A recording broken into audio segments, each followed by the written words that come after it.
तो कैसे हैं आप लोग? जैसा कि आप लोग देख सकते हैं कि आज का मौसम बहुत ही शांत है और मेरे सर में हल्का दर्द है। In spite of that I am going to make video, है ना? फिर भी I am just trying to make video to have fun with you all.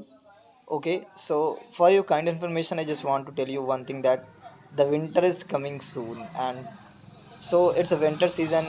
So as you know that nobody dares to take bath when the winter season is going on. और ख़ास तौर पे मैं अपनी बात करूँ तो मुझे विंटर सीजन में बहुत ही प्रॉब्लम होती है। I face lots of problem while you know in winter season. I do not take bath daily in winter season. So tell me about you something. So do you take bath in winter? I think you take bath in winter daily, and I do not think that everybody takes bath daily. But if you take bath daily, so you have to comment in under the comment section होता है ना, yeah. So I just want to tell you that I do not have any particular topic to discuss and to share my feeling and my emotion. तो इस वजह से मैं बिना कारण के ही आपके सामने ये अपने थॉट शेयर करने आया हूँ, और आशा करता हूँ कि मेरी बात आप लोग समझेंगे, है ना? तो समाज में जो सिस्टम जातिवाद का चल रहा है, देखिए, जातिवाद और धर्मवाद दो अलग अलग चीज़ें हैं।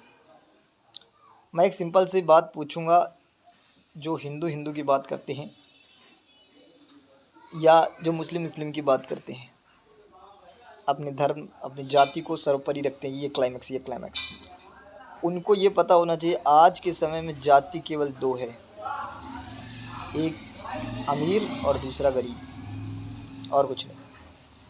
और मिडिल क्लास के फैमिली के लोग जातिवाद के चक्कर में पड़े हुए हैं, धर्मवाद के चक्कर में पड़े हुए हैं, और उनकी मानसिकता भी नैरो माइंडेड है, और वो पढ़े लिखे लोग होकर भी इतनी कट्टरता वाली बात करते हैं। कट्टरता उनके खोपड़ी पे चढ़ चुकी है, कट्टरता।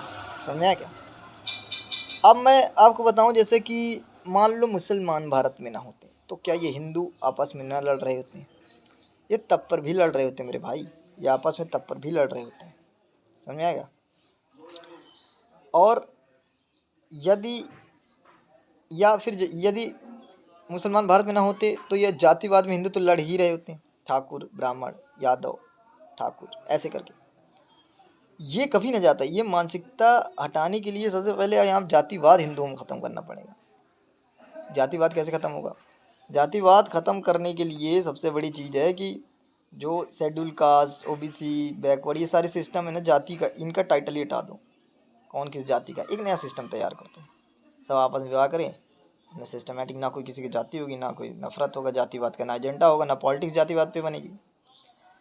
तो हिंदू हो जो मुसलमानों से खुश नहीं हो, या मुसलमान जो हिंदुओं से खुश नहीं हो, उनके लिए मैं ये बताना चाहता हूँ कि सबसे बड़ी बात, अगर मुसलमान भारत में ना होते तो तब पर भी हिंदू आपस में जातिवाद में लड़ रहे होते, या हैं तो इनसे भी लड़ रहे हैं। ये जरूरी नहीं कि हर इंसान एक ही प्रवृत्ति का हो। इंटेलेक्चुअल बने, अच्छी सोच लाएं, जातिवाद धर्मवाद इन सब से दूर रहें मेरे भाई। या मुसलमान जहाँ हैं, जिस देश में हैं, क्या वो आपस में खुश हैं, बहुत खुशहाली से रहते हैं? नहीं, वो भी आपस में लड़ रहे हैं। तो इन सब चीज़ों को हटाओ और कुछ अच्छा करो देश के लिए। जातिवाद का सिस्टम हटा दो मेरे भाई, भारत को बचा लो मेरे भाई। भारत तब बचेगा जब भारत से कूड़ा करकट की विचारधारा बाहर हो जाएगी। फॉलो करना है तो फॉलो करो कबीरदास जी को, रहीमदास जी को, सुभाष चंद्र बोस को, मतलब अच्छे लोगों को फॉलो करो, अच्छे लीडर्स को फॉलो करो, अच्छी किताबें पढ़ो, ऑटोमेटिकली थॉट शुद्ध हो जाएंगे। कट्टरता की विचारधारा अपने आप ही दिमाग से निकल जाएगी। गंदी विचारधारा को समाप्त करो युवाओं, समाप्त करो। इंस्टाग्राम, फेसबुक, फालतू की वेबसाइट में अपना समय मत बर्बाद करो।